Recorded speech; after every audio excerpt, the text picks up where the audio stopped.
বাবা মা জীবিত, অথচ আপন সন্তান 16 বছর 14 বছর 18 বছর বয়স আপন মা বাবার ঘরে ঘুমায়, মুসলমানের ঘরে। 365 দিনের খোদার একটা বছরে কোনো দিন ফজরের নামাজ পড়ে না, মা বাবা আছে অথচ। কত বড় জানোয়ার, চিন্তা করছে, এত বড় নিকৃষ্ট জানোয়ার মুসলমানের ঘরে কেমনে ঘুমায়? এত বড় দুশ্মন কেমনে মুসলমান হয়? একদিনও ফজরের নামাজ, ভোরবেলার এই নামাজ পড়তে মনও চায় না, জানেও না কোন সময় ফজরের আজান। ওমা এইটা কি? এই মুসলমান কেমন মুসলমান? রাসূলুল্লাহ সাল্লাল্লাহু আলাইহি ওয়াসাল্লাম বলছেন, মুসলমান আর কাফেরের মধ্যে পার্থক্য নামাজ। সরাসরি হাদিস এটা, ফারকু মা বাইনানা ওয়া বাইনাল কুফরি আস-সালাত। সরাসরি নবীজি বলছেন, আমাদের মাঝে আর কাফেরের মাঝে পার্থক্য নামাজ। আগা কাটান, আমরা তো বুঝছি যে আগা কাটলে কয় মুসলমান, আগা না কাটলে মুসলমান না। না, আগা কাটার লগে এটা সম্পর্ক। ওইটা তো হলো খতনা করা, ওইটা একটা আমল, ইসলামের সুন্নাত আমল। বাচ্চাকে যে খতনা করায় এটা একটা ইসলামের একটা আমল, নবীজির একটা আমল। কিন্তু কোনো মানুষ মুসলমান না বেঈমান, এটা পার্থক্যর প্রমাণ কি বলেন সবাই? হ্যাঁ, নবীজি বলছে আল আহদুল্লাযী বাইনানা ওয়া বাইনাহুম আস-সালাত। নবীজি বলছে আমাদের মাঝে আর মুনাফিকের মাঝে পার্থক্য, অঙ্গীকার নামাজ। মানে ইমানদার নামাজ পড়ে, মুনাফিক নামাজ পড়ে, মুমিন নামাজ পড়ে, কাফের নামাজ পড়ে। রাসূলুল্লাহ সাল্লাল্লাহু আলাইহি ওয়াসাল্লাম বলেছেন, মান তারাকা সালাতাম মুতাআম্মিদান ফাকাদ কাফারা। নবীজি বলেছেন ইচ্ছে করে যে নামাজ ছেড়ে দিল সে কুফরি করল, কুফরি করল, নাফরমানি করলো, বেঈমানি করলো। সে কি সাংঘাতিক কথা, চিন্তা করুন। এত বড় কথা শোনার পরে যদি কলজা না কাঁপে, তার কারণ হইল, আসল কথা হইল তার ঈমানের কোনো কদর, ইসলামের কোনো কদর তার কাছে নাই। সে যে মুসলমান এই পরিচয়ের কারণে সে আরো লজ্জিত। অনেক মানুষের চেহারা সুরত দেখলে বোঝা যায় উনি আসলে মুসলিম পরিচয়ের কারণে শর্মায়। হ্যাঁ, লজ্জিত উনি, মানে মূলত কইতারেন আর কি মুখে, ভিতরে ভিতরে উনি চেহারা, চুল, দাড়িবিহীন চেহারা, হ্যাঁ, লেবাসে, পোশাকে, চলাফেরায়, উপার্জনে, সর্বকিছুতে আল্লাহ এবং রাসূলের নাফরমানি করে শুধু মুখে সাহস করতে পারতেছে নারী, কিন্তু দিলের মধ্যে এটাই বুঝায় যে আসলে ইসলাম আমার মোটেই পছন্দ, মোটেই পছন্দ। কিন্তু দিলের মধ্যে আমি আর আপনি না বুঝলাম না, কিন্তু দিলের মধ্যে কার কি আল্লাহ তো জানে। আল্লাহ বুঝে কি না বলেন? ইয়াউমা তুবলাস সারাইর, কোরআনুল কারীমের মধ্যে আছে আল্লাহ তাআলা বলেন, বান্দা হাসরের ময়দানে আমি তোমার অন্তরের ভিতরের বিষয়গুলো খুলে দেব। ফালা ইয়ালামু ইদা বুসিরা মা ফিল কুবুর ওয়া হুসিলা মা ফিস সুদূর। আল্লাহ বলেন কবর থেকে হাসরের ময়দানে যখন উঠানো হবে, আমি রব্বুল আলামিন তোমার অন্তরের ভিতরের কথাগুলো প্রকাশ করে দেব। দিলের মধ্যে কি ছিল, বাহ্যিক গুলো তো বলবোই, দিলের গুলো বলবো। শাহিদা আলাইহিম সামউহুম ওয়া আবসারুহুম ওয়া জুলুদুহুম বিমা কানু ইয়ামালুন। আল্লাহ বলেন নাফরমান, তোমার কান, তোমার চোখ, তোমার সারা দেহের অঙ্গর চামড়া সবটা আমি আল্লাহর কাছে তোমার জিন্দেগির ব্যাপারে সাক্ষী দেবে। পুরা দেহ, পুরা দেহ, হাত, পাও, চোখ, নাক, কান, জবান, জিহ্বা, সব কিছু সাক্ষী পেশ করবে। এই জন্য বাপ ছেলেরা, বাস্তবতাই এটা যে আমি সবসময় বলি আত্ম উপলব্ধি বড় সম্পদ। আমি যদি এতটুকু না বুঝলাম আসলে আমি কে, আমি কোত্থেকে আসলাম, আমার কি, আমারে কে পাঠাইলেন, আমারে কি করতে বললেন, আমি করতেছি কি? এত্তুর দেমাগ, এত্তুর আকল যদি কারো মাথায় না ধরে, এ মানুষ কিভাবে? মুসলমান তো দূরে থাক, আর এতে মানুষ হয় কেমন? যার এতটুকু কমন সেন্স নাই, এতটুকু আকল দিমাগ নাই। বলো ভাই, তোমরা যারা এইখানে বসা অনেক ছেলে, তোমরা চেহারা দেখলে বুঝাই যায় এক ওয়াক্ত নামাজ পড়ো না। আমার নাহলে আমি দাঁড় করাই দেব, বেনামাজির দাঁড় করাই যাবে। বেনামাজি তো অসভ্য, আর অসভ্যরে চিনা যায়। বেনামাজি তো নির্লজ্জ, বেহায়া। বেনামাজি তো জন্তু জানোয়ার, ওরে চিনা যায় তো। ওর চেহারার মধ্যে কোনো রসকস থাকে না, দয়া মায়া থাকে না, সৌন্দর্য থাকে না, ভদ্রতা থাকে না, মানবতা থাকে না, ইনসানিয়ত থাকে না, মনুষ্যত্ব থাকে না। আল্লাহ তাআলা সমস্ত গুণ, উত্তম আখলাক, জীবনের সকল সৌন্দর্য বেনামাজি থেকে ছিনায় নেয়। আর বান্দা যখন নামাজ পড়ে, খোদার কসম আল্লাহ কোরআনে বলছে, বান্দা পুরা নামাজে আমি আল্লাহ সরাসরি তোমার দিকে তাকায় থাকি। আল্লাযী ইয়ারাকা হিনা তাকুম ওয়া তাকাল্লুবাকা ফিস সাজিদিন। রব্বুল আলামিন বলেন, বন্ধু আপনি যখন নামাজে দাঁড়ান, আমি আল্লাহ সরাসরি আপনাকে দেখি। ওয়া তাকাল্লুবাকা ফিস সাজিদিন, আপনি যখন আমার বান্দাদের সাথে রুকু দেন, সেজদা দেন, আমি আল্লাহ তখনও আপনাকে সচক্ষে দেখি, পুরা দেখতে থাকি। আল্লাহর রহমের নজর পড়তে থাকে তার উপরে। এই জন্য বাপ আমার, এ কেমন জিন্দিগি? আমার কথা এত বিবেক তো থাকবে, এতটুকু আকল যদি কাজ না করে, আমি কেন আসলাম, কোত্থেকে আসলাম, কে পাঠাইলো আমারে, কেন পাঠাইলো? এক ওয়াক্ত নামাজ পড়তে মন চায় না, এটা কি ধরনের মুসলমান ভাই? একটাবারও কি তোমরা ভাবো না? ছেলেরা বলো ভাই, কোনোদিন যে ফজরের নামাজ পড়ো না, তোমার কি কোনোদিন মনে পড়ে না যে তুমি কিসের মুসলমান? তোমারে কি লেগে মুসলমান বলতো? কেন, মানে কোন যুক্তিতে বলতে পারে মুসলমান? 30 বছর ধরে যে সুদ খায়, এই হারাম করে কি লেগে মুসলমান কইতো? কথা বলেন না কেন? হ্যাঁ, 30 বছর ধরে যে মহিলা বেপর্দা, এই অসভ্য বেপর্দা নারীকে কেন মুসলমান বলতো? কি লেগা, মানে কি কারণ? মুসলমান ঠেকা পড়ে গেছে না, মুসলমান ঘাটতি পড়ে গেছে। প্রতিনিয়ত আল্লাহকে যে বৃদ্ধাঙ্গুলি দেখায়, প্রতিনিয়ত রাসূলুল্লাহ সাল্লাল্লাহু আলাইহি সাল্লামের সুন্নাতকে, দ্বীনকে যে বৃদ্ধাঙ্গুলি দেখায়, তারে কেন বলবে মুসলমান? বলেন, আপনার বিবেক দিয়া ভাবেন। শক্ত বললাম আর কি, কথাটা শক্তই বলে ফেলছি, ইনসাফের সাথে জবাব দেন, এত দাঁড়াইয়া জবাব দেন, জবাব দেন।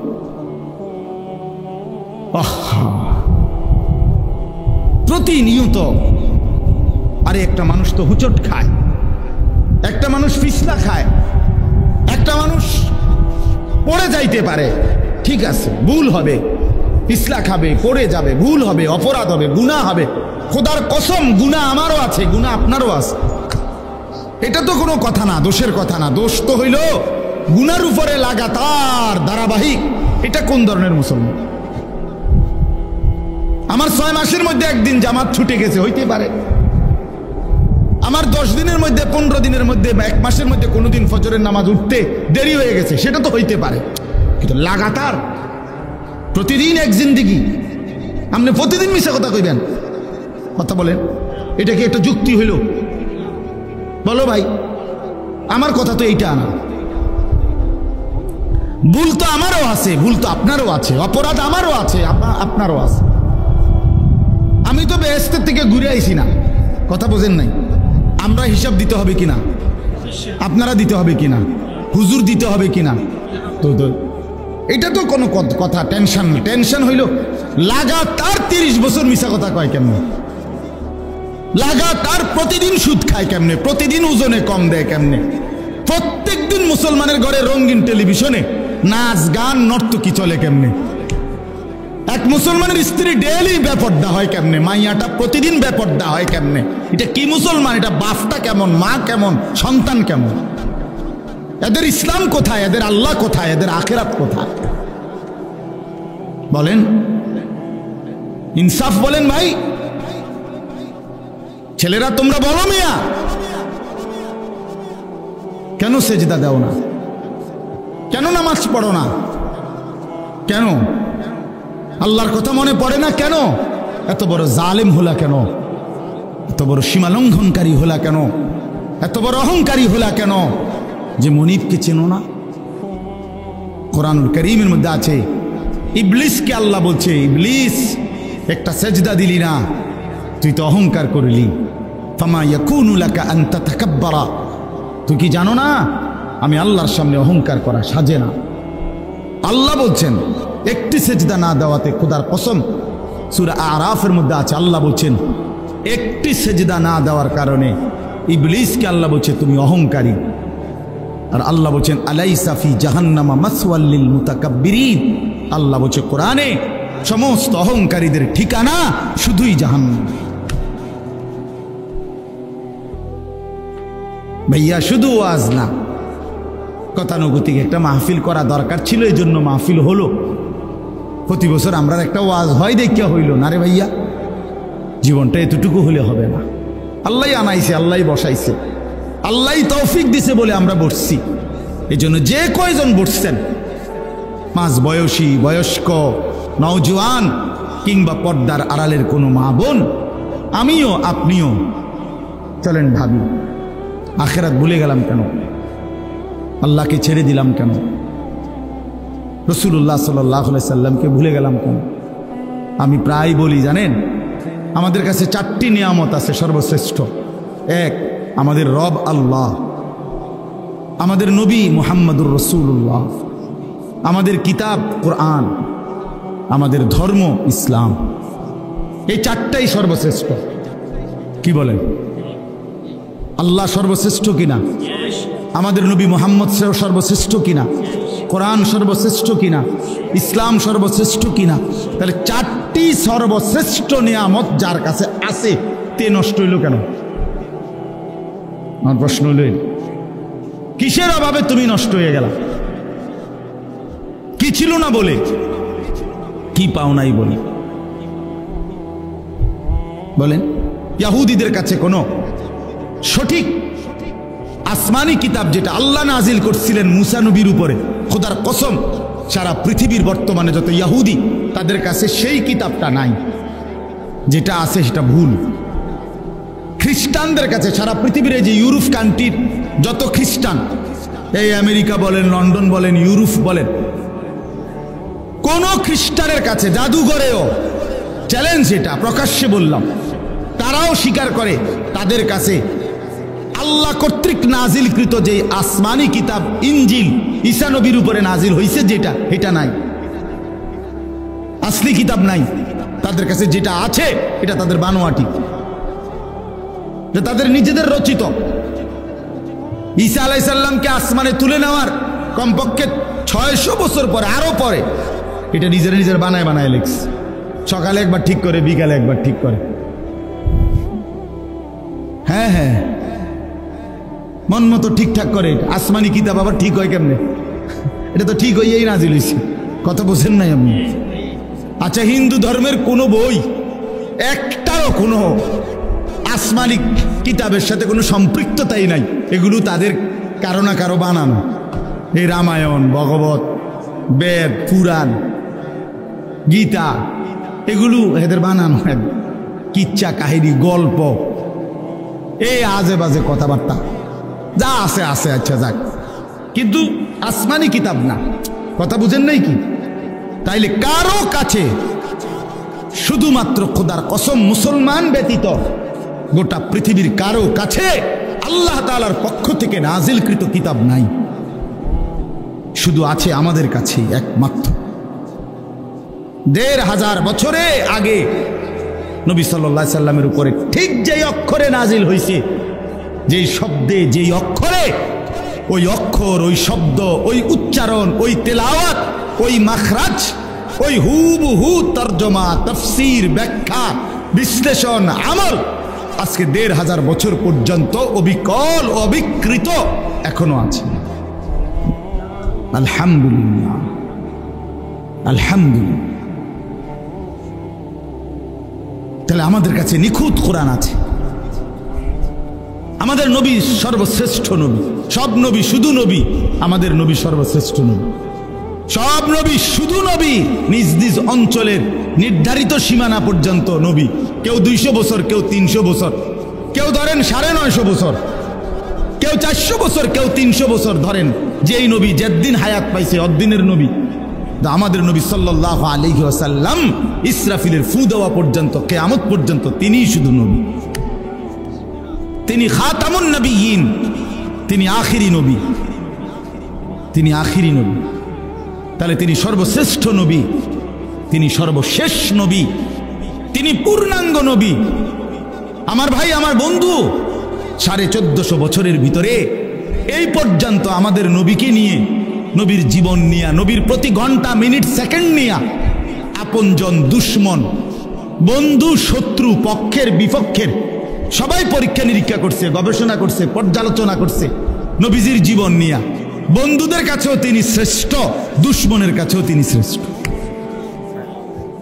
রাসূলুল্লাহ সাল্লাল্লাহু আলাইহি সাল্লামের সাজ গোছ, চলা ফেরা, উঠা বসা, চাল চলন, কথাবার্তা, লেনদেন, আয় রোজগার, ঘর সংসার, রাষ্ট্র, দেশ, জাতি, রাজনীতি, রাষ্ট্র পরিচালনা, সকল বিষয়ে সমস্ত ইমানদারদের কাছেও তিনি সর্বশ্রেষ্ঠ, সমস্ত বেঈমানদের কাছেও তিনি শ্রেষ্ঠ। কারো গবেষণায় এই পর্যন্ত পৃথিবীতে আল্লাহ রাসূল সাল্লাল্লাহু আলাইহি সাল্লামের চাইতে শ্রেষ্ঠ কোনো মানুষ কারো গবেষণায় প্রমাণিত হয় নাই, তিনি শ্রেষ্ঠ। তাহলে কোরআন সর্বশ্রেষ্ঠ, রাসূল সর্বশ্রেষ্ঠ, ইসলাম ধর্ম পূর্ণাঙ্গ সর্বশ্রেষ্ঠ, আল্লাহ সর্বশ্রেষ্ঠ। এর পরেও এই ৪টি নিয়ামত তোমারে দেওয়ার পরে তুমি হারায় গেলা কেন? তুমি নষ্ট হয়ে গেলা কেন? বরবাদ হয়ে গেলে কেন? আল্লাহ আমাদেরকে বুঝ দান করেন। আমার ভাই, আমি দেরি করতে চাচ্ছি না, এই রাত গভীরে এতটুকু বললাম ইনসাফের সাথে। ভাই একজন হলে আমরা বুঝি, সব সময় আমি সব সময় বলি একসাথে সবাই বদলায় না, হবে না, একদিনে সবাই বদলায় না। আমরা এটা এই নিয়তে বলিও না, আমরা জানি আমাদের শুধুই বলা জিম্মাদারি, পরিবর্তন কে হবে সেটা আল্লাহরই ফয়সালা। হেদায়েত আল্লাহই দেন, শুধু আল্লাহই দেন। চূড়ান্ত ফয়সালা কার হাতে? আল্লাহর হাতে, আল্লাহর হাতে, দুনিয়ার বিষয় ও আখিরাতের বিষয়। এই জন্য আমি অনুরোধ করলাম আর কি, আমরা যে কয়জন বসছি, বয়স্ক হোক আর মাঝ বয়সী হোক আর নওজোয়ান হোক, আমাদের ভাবা উচিত আমরা কেন আল্লাহকে ছেড়ে দিলাম। একটা যুক্তি তো দাঁড় করানো উচিত যে আমি এই যুক্তিতে আল্লাহকে ছেড়ে দিছি। কেন নামাজ ছেড়ে দিলাম ভাইয়া, একটা যুক্তি দাঁড় করান যে আমি এই যুক্তিতে নামাজ ছেড়ে দিছি। হালাল উপার্জন কেন ছেড়ে দিলেন? যে আমি চাইছি হুজুর 10 বছর হালাল কামাই করে চাইছি, আমার সংসার চলে না। একটা যুক্তি দাঁড় করান। 10 বছর আমি সত্য বলে চাইছি, আমার জিন্দিগি চলে না মিছা কথা ছাড়া। কই এমন কারো হয়েছে কি? তো বলে কেন ছেড়ে দিলাম আল্লাহকে? কেন ছেড়ে দিলাম রাসূলুল্লাহ সাল্লাল্লাহু আলাইহি সাল্লামকে? কেন কোরআনকে ছেড়ে দিলাম? কেন ইসলামকে ছেড়ে দিলাম? এই আল্লাহ তাআলা এবার শুনেন, আল্লাহ তাআলা জবাব দিচ্ছেন। কেন আখিরাত মনে পড়ল না? কেন আল্লাহকে মনে পড়ে না? কেন রাসূলকে মনে পড়ে না? কেন ইসলামকে পছন্দ হয় না? কেন কোরআনের হুকুমকে ভাল লাগে না? সবকিছুর কারণ আল্লাহ বলেন কাল্লা বাল তুহিব্বুনাল আজিলা। কারণ হলো আর কিছুই নয় বান্দা, শুধুই কেবল কারণ একটাই, তোমরা এই দুনিয়াটাকেই ভালোবেসে ফেলছো। তুমি বলছো তোমার কলজার মধ্যে এটা বসায় লাইছো যে লাভ লোকসান, আয় ব্যয়, পাওয়া না পাওয়া, চাওয়া পাওয়া, আশা আকাঙ্ক্ষা, স্বপ্ন সাধনা জীবনের সমস্ত প্ল্যান প্রোগ্রাম পরিকল্পনা শুধুই দুনিয়া। কাল্লা বাল তুহিব্বুনাল আজিলা, আল্লাহ বলেন শুধু কেবল তোমরা দুনিয়াকেই ভালোবেসেছ। এর কারণ ভালোবাসা মহব্বত, তুহিব্বুনা, ভালোবাসা কিন্তু কলিজার মধ্যে থাকে। মানুষ যে বলে ভালোবাসে, এর অর্থ কি? মাইলানুল কলব ইলা শাই, আরবিতে বলে কোনো জিনিসের প্রতি অন্তর ঝুঁকে যাওয়া, এটারে বলে মহব্বত। আমার দিলের মধ্যে তুমি, এটারে কয় ভালোবাসা। আল্লাহ তাআলা বলেন, বান্দা তোমরা যারা আল্লাহকে চিনতেছ না, নাফরমানি করছো, আখিরাত মনে করো না, কারণ একটাই, তোমরা কলিজার ভিতরে, দিলের ভিতরে দুনিয়া বসায় লাইছো, দুনিয়া বসায় ফেলছে। ইমাম কুরতুবী রাহমাতুল্লাহ আলাইহির একটা কিতাব আছে আত-তাযকিরা, মৌতের স্মরণ, ওই কিতাবে আমরা পড়ছি। 500 বছর আগে লেখা, কত আগের কিতাব, কিন্তু ওই সময়কার উনি লিখছেন জিন্দেগি ভর যারা দুনিয়া নিয়া এই পরিমাণ ব্যস্ত থাকে যে আল্লাহর কথা, আখিরাত বন্দেগীর কথা মনে থাকে না। তিনি বলেন, কসম বলেন আল্লাহর, উনি বলেন মৃত্যুর মুহূর্তেও ওই নাফরমান বান্দা কালেমা লা ইলাহা ইল্লাল্লাহ উচ্চারণ করার আর তৌফিক পায় না। তার ফিকির মৃত্যুর মুহূর্ত পর্যন্ত শুধু দুনিয়াই থাকে। ওনে লিখছে ওই কিতাবের মধ্যে, এক ব্যক্তিকে মৃত্যুর মুহূর্তে বলা হয়েছে আপনি পড়েন লা ইলাহা ইল্লাল্লাহ, কসম আল্লাহর কিতাবে লিখছে উনি, ওই ব্যক্তি বলতেছে 11, 12, 13, 14। হ্যাঁ হ্যাঁ, ওই কিতাবে আছে। এক ব্যক্তিকে বলছে মৃত্যুর মুহূর্তে আপনি পড়েন লা ইলাহা ইল্লাল্লাহ, ওই কিতাবে লিখছে ইমাম কুরতুবী রাহমাতুল্লাহ আলাইহি, সে বলতেছে 3.5, 4.5, 5.5। আল্লামা তাকি উসমানী দামাত বারাকাতুহুম, সারা পৃথিবী বিখ্যাত আলেম বর্তমান পৃথিবীতে, ওনার বয়ানের মধ্যে আমরা পড়ছি, উনি বলছেন এক দুনিয়াদার সারাদিন দুনিয়া দুনিয়া দুনিয়া দুনিয়া, সারাদিন দুনিয়ার কামাই করে। এই ব্যক্তিকে কেউ জিজ্ঞেস করছে পরকালে মৃত্যুর পরে জান্নাতে যাইবেন না জাহান্নামে যাইবেন, কি ভাবছেন? সে বলছে, উত্তর দিছে, সরাসরি কিতাবে আছে, আমার কাছে কিতাব আছে। সে উত্তর দিছে, বাবু জান্নাত না জাহান্নাম সেটা কোনো আমার প্রশ্ন না, জেনে 2টা পয়সা লাভ হয় আমার হেনে দিও, ওইটা জান্নাত না জাহান্নাম তোমরা চিন্তা করো, আমার দরকার হলো 2টা পয়সা কি হওয়া লাভ। হ্যাঁ হ্যাঁ, মনে তো হয় হাসি, কিন্তু বাস্তবতা এমন। এই সমাজের অসংখ্য মুসলমান এমন আছে, বয়স্ক 60, 70, 80 বছর বয়স, মৃত্যু সজ্জায় বিস্তার পড়ে গেছে। আপনি বইলে শুনবেন জীবনের শেষ আকাঙ্ক্ষা কি, এ শুয়ে শুয়ে শেষ আফসুস করতে আছে, আহা জিন্দিগিটা তো শেষ, মরে যাওয়ার টাইম হয়েছে। এই ছোট নাতিকার, এই নাতিকার যদি বউটা চাইয়া যেতে পারতাম, এই মাইয়াগা যদি বিয়ে দিয়ে যেতে পারতাম, শেষ ফোলাগা যদি বিদেশ পাঠাই দিতে পারতাম, হ্যাঁ বাড়িটার লগে দিয়া 2টা শতক জায়গা যদি আল্লইয়া সাইডটা যদি মিলাই দিতে পারতাম। কি মিথ্যা বললাম? এমন নাই? আমি তো চিনি ভাইয়া, আমি দেখছি, আমি কি শান্তের দেশে থাকি নাকি? আমি তো শান্তের দেশের মানুষ, আমি এই দেশের মানুষ না, তো আমার বাড়ি তো নাঙ্গলকোট, আমি চিনবো না কেন? বয়স্ক লোক, ওনার ছেলে মেয়ে, ছেলের জন্য মেয়ে খুঁজতেছে। আমি কইলাম আপনি এরকম অস্থির হয়ে গেলেন কেন?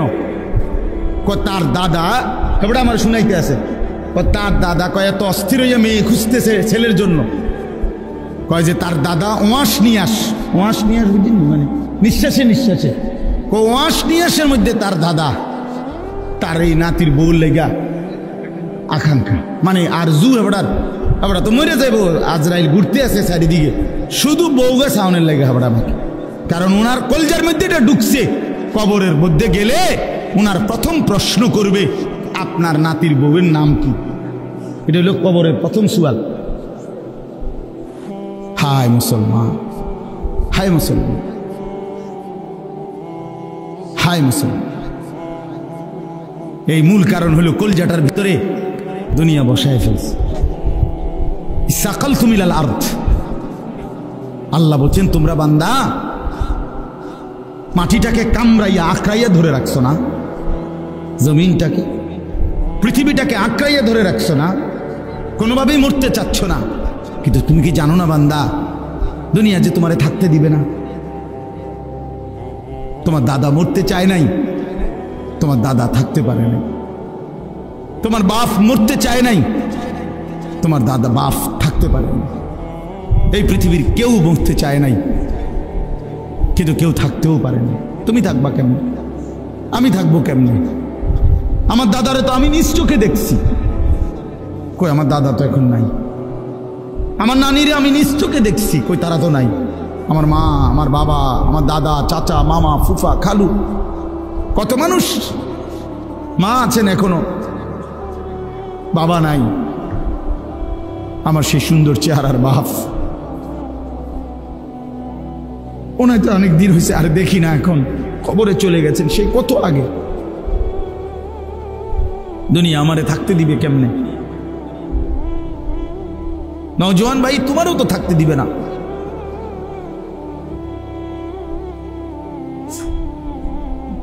অতএব মেহেরবানি করে আমরা সবাই ভাবতে শিখি। আল্লাহ বলেন বান্দা দুনিয়াটারে এভাবে আটকাইয়া ধরলা কেন? রাদিতুম বিল হায়াতিদ দুনিয়া মিনাল আখিরাহ। আল্লাহ বলেন তাহলে কি বান্দা আখিরাতের চাইতে দুনিয়া পেয়ে খুশি হয়ে গেলা? ফামা মাতাউল হায়াতিদ দুনিয়া ফিল আখিরাতি ইল্লা কলিল। আল্লাহ বলেন বান্দা শুনে নাও, আখিরাতের তুলনায় দুনিয়ার জীবন একেবারেই সামান্য।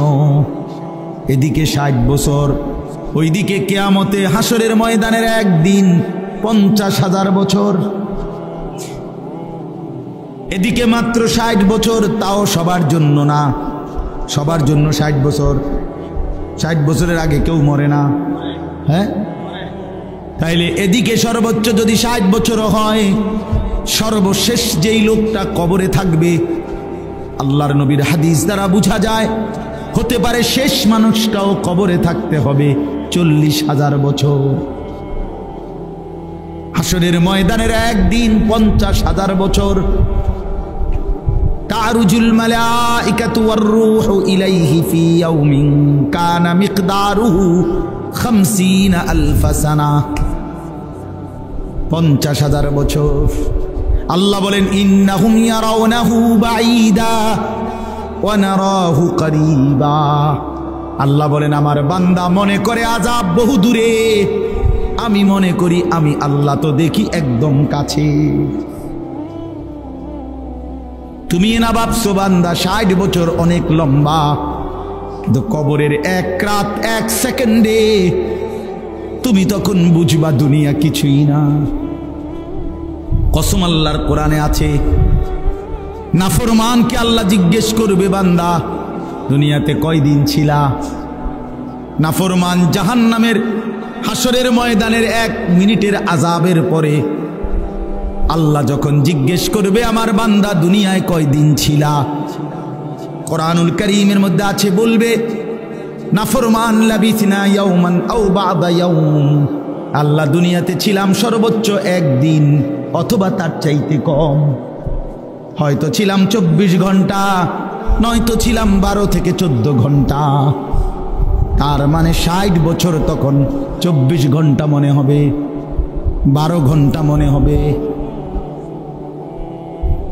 60 বছর দুনিয়ায় যে কোনোদিন কষ্ট পায় নাই, কিন্তু আল্লাহর হুকুম মানে নাই। কসম আল্লাহর নবী বলেন, আল্লাহ তাআলা বলবেন একজন ফেরেশতাকে, আমার এই নাফরমান বান্দা যে জীবনে কোনোদিন দুঃখ দেখে নাই, তারে জাহান্নামের বাহিরে দিয়া ঘুরাইয়া আনো, আর জাহান্নামের দরজায় 1 সেকেন্ডের জন্য দাঁড় করাইবা, যেন 1টা সেকেন্ড জাহান্নামের বাতাস তার বুকটার মধ্যে শুধু লাগে। এরপরে আবার হাসরের ময়দানে নিয়ে আসো। আল্লাহ রসুলের হাদিস, ফেরেশতা তারে জাহান্নামের চারদিকে ঘুরাইয়া বাহিরে জাহান্নামের গরম বাতাস 1টা সেকেন্ডের জন্য বুকে লাগাইয়া আল্লাহর সামনে এনে দাঁড় করাবে। রব্বুল আলামিন তখন জিজ্ঞেস করবে বান্দা দুনিয়ার জীবনটা তো বড় আরামসে কাটাই আসছো, ঠিক না? আল্লাহর নবী বলেন ওই নাফরমান বলবে, আল্লাহ আপনার জাতের কসম করে বলি দুনিয়ার জীবনে সুখ কি জিনিস আমি জীবনে দেখি নাই।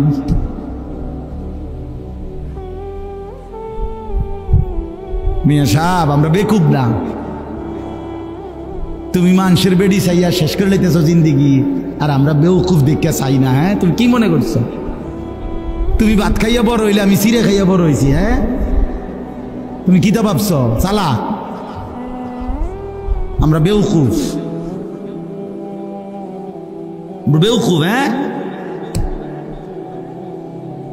আমরা পড়ালেখা করি নাই, আমরা বুঝি না। অনেক ছেলে পেলে আছে মনে করে যে খুব চালা, বাবা চুল ফিরায় একটু পর পর ব্যারামের কারণে। যত লোক ছেলে পেলে দেখবেন চুল পিছনে দিয়ে প্রতিবন্ধী। হ্যাঁ, একেবারে কোনো সন্দেহ না, যে কোনো ভালো ডাক্তার দেখাইলে বলবে তুমি প্রতিবন্ধী। কেন বলে, কেন প্রতিবন্ধী? কারণ হইল তোমার চুল এটা তোমার অসুবিধা হয়, তুমি নিজেই বুঝতেছো এটা অসুবিধা হয়, একটু পর পর পিছনের দিকে ফিরাইতে হয়। তাইলে তুমি এটা বড় করে বানাইলা কেন, এটা রাখলা কেন? আর যদি বলে আমার অসুবিধা হয় না, তো এটা পিছনের দিকে ফিরাও কেন? অসুবিধা হইলে বড় রাখলা কেন? আর অসুবিধা না হইলে পিছনের দিকে এটা ফিরাও একটু পর পর। কারণ হইল তোমার ব্রেনের সমস্যা, তোমার যে মানসিক সমস্যা, প্রতিবন্ধী তুমি। এই কারণে তোমারে শয়তানে তোমারে এমন এক ফালতু কাম লাগাইয়া দিছে, তুমি বুঝলাও না। হায়, এত সুন্দর যৌবন, এত সুন্দর শরীর, অথচ তোমারে লাগাই দিছে মোবাইলে, নারীতে, আর এই অশ্লীলতার বেহায়াপনা, আর এই টুঁটো আড্ডাগিরিতে। অথচ যুবকের হাতে পৃথিবী গড়ে, যুবকের হাতে পৃথিবী গড়ে। কর্মের সমস্ত উদ্দীপনা তো নওজোয়ানের, মেহনতের সমস্ত শক্তি তো আল্লাহ রাখছে যুবকের মধ্যে। বাচ্চা তো বাচ্চাই, মুরব্বী বয়স্ক তো বয়স্কই, শক্তি তো কেবল যৌবনেই।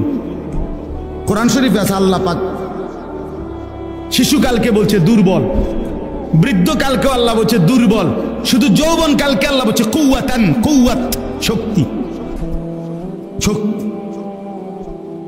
কিছু করলে তো যৌবনই করবে। এজন্য চলেন ফিকির করি, ভাবতে শিখি। কেন আল্লাহকে ছেড়ে দেব? কেন আখিরাত ভুলে যাব আমরা? আমার ভাই, আপনারাই বলেন, এই অল্প কয়েকজন মানুষ আমরাই ভাবি কেন ভাইয়া নামাজ ছেড়ে দেব, কেন আখিরাত ছেড়ে দেব? তো আল্লাহ বলেন, কাল্লা বাল তুহিব্বুনাল আজিলা। আমার বান্দার কোনো কারণ নাই, তোমরা দুনিয়াটাকেই ভালোবেসে ফেলছো। ওয়া তাদারুনাল আখিরা, আর আখিরাতকে ছেড়ে দিয়েছো। আখিরাতকে ছেড়ে দিয়ে, আখিরাতকে যে ভুলে যায়, আল্লাহর সামনে দাঁড়ানোকে যে ভুলে যায়, বিশ্বাস করেন তার জীবনের আর কোনো নিয়ন্ত্রণ থাকে না। যে একবার এটা কলজার মধ্যে থেকে সরায় ফেলে, আর হুজুরের কথা রাখবে না, প্রত্যেক কথায় হুজুরের টাইনে আনিস না বেড়া, সব কিছুতে হুজুরের। হ্যাঁ, কোরআন কিতাব লইয়া বাড়াবাড়ি করো, হ্যাঁ বেটা রাখো। এই যে একটা মানসিকতা, বাজারে ইসলামের আইনো না, ব্যবসাতে ইসলাম আইনো না, রাজনীতিতে ইসলাম ধরো না, হ্যাঁ, রাষ্ট্র পরিচালনার ক্ষেত্রে ইসলাম আইনো না। এই জায়গায় জায়গায় এরকম ক্রস দিতে বাদ দিতে উনি মনে করছে বুদ্ধিমান, উনি মনে করছেন চালাক। একটা পর্যায়ে আইসা আল্লাহ তাআলা বলেন, ওয়াতাদারুনাল আখিরা, মূলত আখিরাতকে ছেড়ে দিছ আর দুনিয়াটাকেই মহব্বত করে নিছ। তো মনে রাখো, তুমি মানো কিংবা না মানো, স্বীকার করো বা না করো, আল্লাহ তাআলা বলছেন, মরতে চাও বা না চাও, তুমি আখিরাত বুঝো বা না বুঝো, তোমারে কিন্তু হাসরের ময়দানে যাইতেই হবে। কথা বলেন না কেন? মরতে হবে, কথা বলেন না, যাইতে হবে শেষ পর্যন্ত। কোনো সন্দেহ নেই, কোনো সন্দেহ। রাষ্ট্রের অনেক আইন কানুন জানি না বলে আমি, তাই বলে আইন বাদ হয়ে যায় না। এটা আমার দোষ, আমি জানলাম না। কথা বোঝেন নাই আমার? যেন আমরার গাড়ি শহরে বন্দরে অনেক সময় গাড়ি পুলিশ চেক করে, এটা দেওয়া জিগায়, ওইটা জিগায়।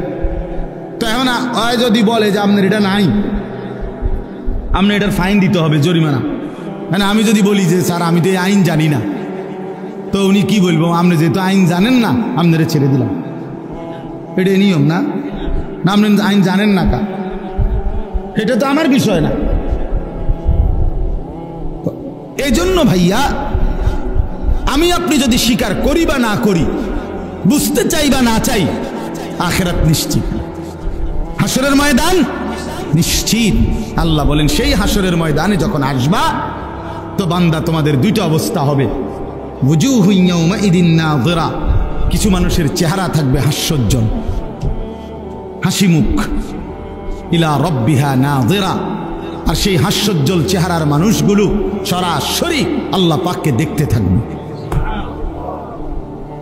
দুই, ওয়ুজুহু ইয়াওমাইদিন বাসিরা, কিছু মানুষের চেহারা থাকবে মলিন, মলিন হয়ে যাবে চেহারা। আল্লাহ বলেন তাদুন্নু আন ইউফআলা বিহা ফাকিরা, এই সাংঘাতিক এই শব্দটার অর্থ। আল্লাহ বলেন নাফরমান হাসরের ময়দানে মলিন চেহারা হয়ে থাকবে, আর সে বুঝে ফেলবে আন ইউফআলা বিহা ফাকিরা, আজকে এই হাসরের ময়দানে আল্লাহর আযাব তার কোমর ভাঙিয়ে দিবে। এই শব্দের অর্থ এটা, ফাকিরা অর্থ কোমর। আল্লাহ বলে নাফরমান বুঝে ফেলবে আজ আল্লাহর আযাব তার কোমর ভাঙিয়ে লাগবে, মানে সোজা আর দাঁড়ায় থাকতে দিবে না, একটা আসার দিবে ফেরেশতা, একটা আসার। হাদিসের মধ্যে আছে কবরে প্রথম ঘন্টায়, প্রথম মিনিটে প্রশ্নের জবাব দিতে না পারলে কবরের মাটি, ডান দিকের মাটি বাম দিকে, বাম দিকের মাটি ডান দিকে, এত জোরে নাফরমানকে চাপ দিবে তাখতালিফা আদলাউহু, আল্লাহ নবী বলেন ডান দিকের হাড্ডি পাঁজর করকর করে ভাঙ্গা ওই পাশে চলে যাবে, ওই পাশের হাড্ডি ভাঙ্গা এই পাশে চলে আসবে। কসম আল্লাহ। তাদুন্নু আন ইউফআলা বিহা ফাকিরা কাল্লা ইদা বালাগাতিত তারাকিয়া, আল্লাহ বলেন সত্যি সত্যি যখন আজরাইল রূহ টান দিবে, নাফরমানের রূহটা একটা টানে কণ্ঠনালীর কাছে চলে আসবে, ভীষণ ছটফট করবে। ওয়াকিলা মান রাক, লোকের আশপাশে তখন চিৎকার দিয়ে বলবে তারে চিকিৎসা করবে কে? ডাক্তার ডাকো, ওজা ডাকো, বৈদ্য ডাকো, চিকিৎসক ডাকো, ঝাড়ফুঁক করো, ফু দাও, এই করো সেই করো। ওয়ান্না আন্নাহুল ফিরাক, আল্লাহ বলে কিন্তু সে বুঝে ফেলবে সে দুনিয়া থেকে এই মুহূর্তে বিদায় নিয়ে নিবে। মানুষগুলো না বলছে ডাক্তার ডাকো, এই ডাকো সেই ডাকো, নাফরমান তো বুঝে ফেলছে মৃত্যু যন্ত্রণা শুরু হয়ে গেছে, আজরাইল চলে আসছে, এই মুহূর্তে তাকে দুনিয়া থেকেই চলে যেতে হবে। ওয়ালতাফাতিস সাকু বিসাক, আল্লাহ বলেন ভয়ে আর আতঙ্কে তার পায়ের গোছা যেমনে আছে এমনে পড়ে থাকবে, পাওটুকু একটু নাড়াইবার মতো শক্তি কিংবা হিম্মত তার আর হবে না। ইলা রাব্বিকা ইয়াউমা ইদিনিল মাসাক, আল্লাহ বলেন এই অবস্থাতেই প্রত্যেককে আমি আল্লাহর সামনে পেশ করা হবে। আল্লাহ এবার ফয়সালা করবে। তো জাহান্নামের ঘোষণা যখন দেবে, আল্লাহ বলেন কেন কেন জাহান্নামী হবে এই নাফরমান? এই শেষ কথাগুলো শুনেন যুবক ভাই, তুমিও শুনো। আল্লাহ বলেন মৃত্যুর যন্ত্রণা কঠিন হবে কার? এই যেখানে আছে মৃত্যুর যন্ত্রণা, অর্থাৎ আমরা হাদিসের মধ্যে পড়ছি যে আপনারা মানে লঞ্চ বা বড় ট্রলার কোনো সময় দেখছেন কিনা যে পারে গেলে একটা রডের লোহার এরকম আংটাওয়ালা এটারে নিচে ফালায় আটকায় আর কি, এটা দেখছেন? এটা এরকম, এটারে কি কয়? গ্যারাফি। আপনার এই নোংর, হ্যাঁ নোংরও কয় এইটারে।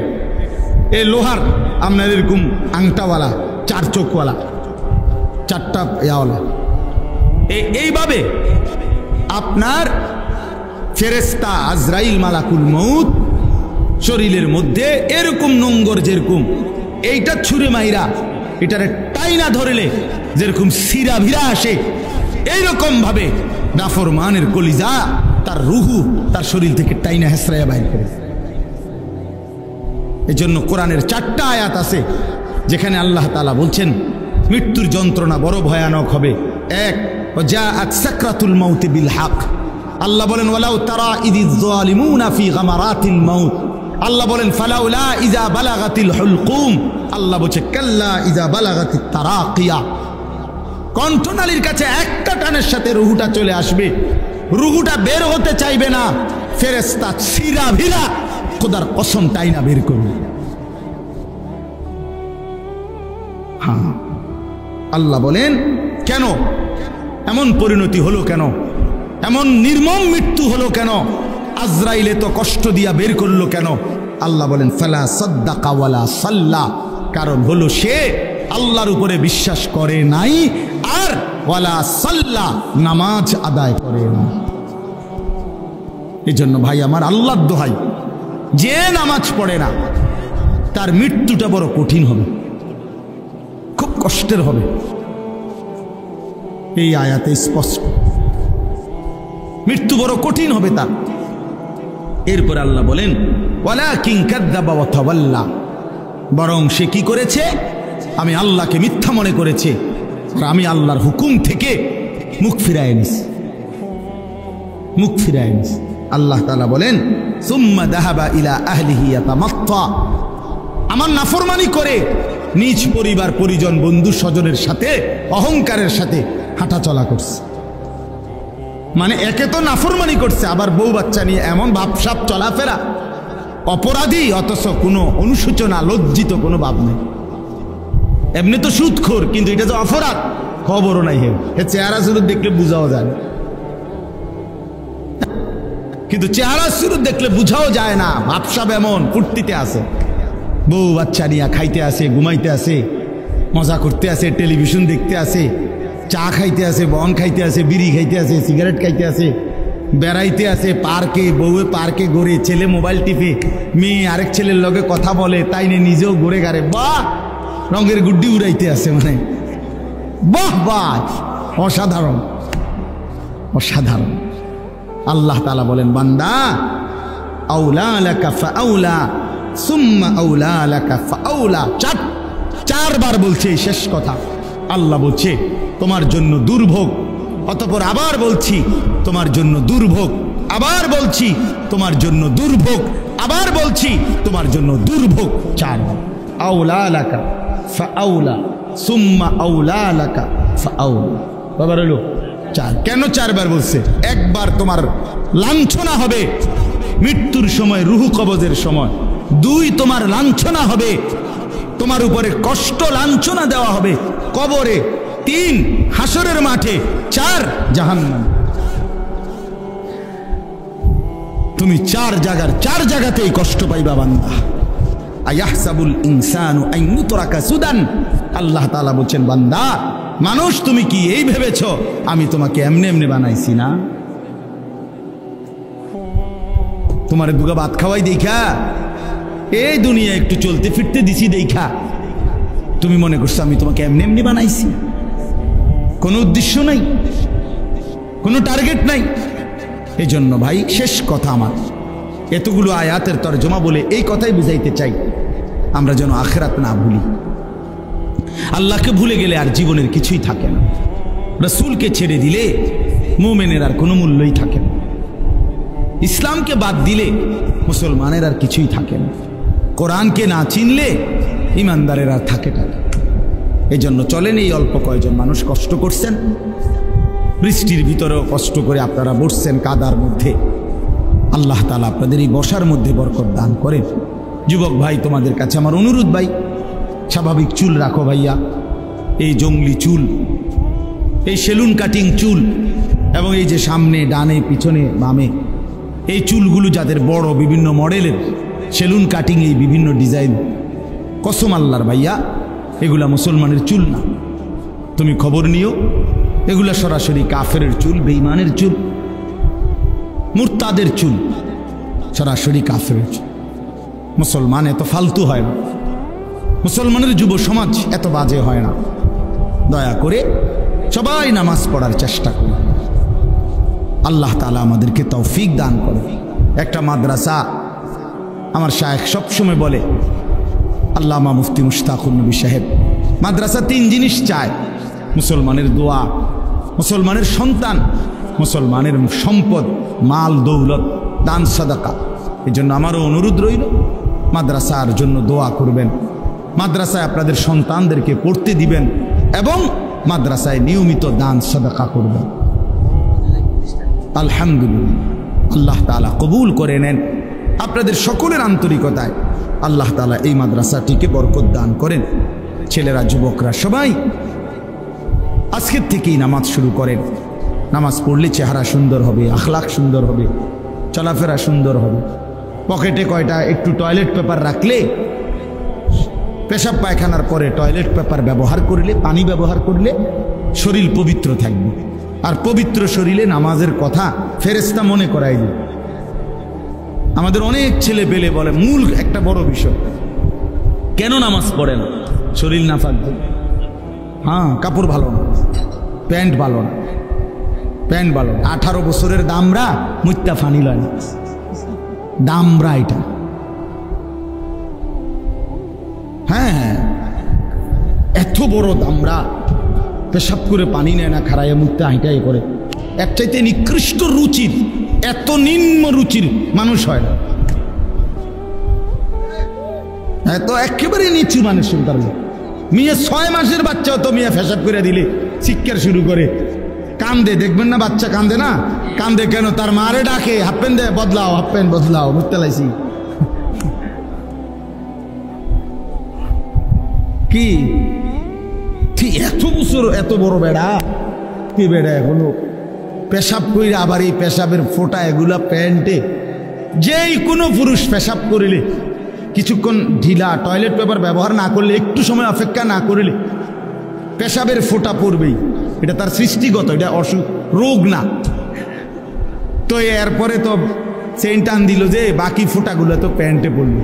এবারে যদি 10 বার পেশাব করে, 5 বার পেশাব করে, প্রত্যেকবারে যদি 5-6 ফোঁটা করে প্যান্টে জমা হয়, তো আজকের সারাদিনে জমা খরচ কত হইল? কি অসাধারণ, কি অসাধারণ দুর্গন্ধ নিয়া অপদার্থ ঘুমায়। হ্যাঁ, ছি ছি ছি ছি ছি ছি, এটা মুত্তা ফানিলই তো জানে না। হে কয়, হে ভদ্র। আল্লাহ আমাদেরকে বিবেক দান করেন, আল্লাহ আমাদেরকে দিন দান করেন। আমাদের মা বোন যারা আছেন, পর্দা পুশিদার মধ্যে রাখেন। যে নারীর পর্দা নাই সে কোনো নারী না, তার মধ্যে নারীত্বই নেই। রাসূলুল্লাহ সাল্লাল্লাহু আলাইহি সাল্লাম বলছেন, নারী মানেই আওরাত, আওরাত আল মারআতু আওরাতুন। নারী মানেই যে পর্দায় থাকে, আড়ালে থাকে, গোপন থাকে, লুকিয়ে থাকে।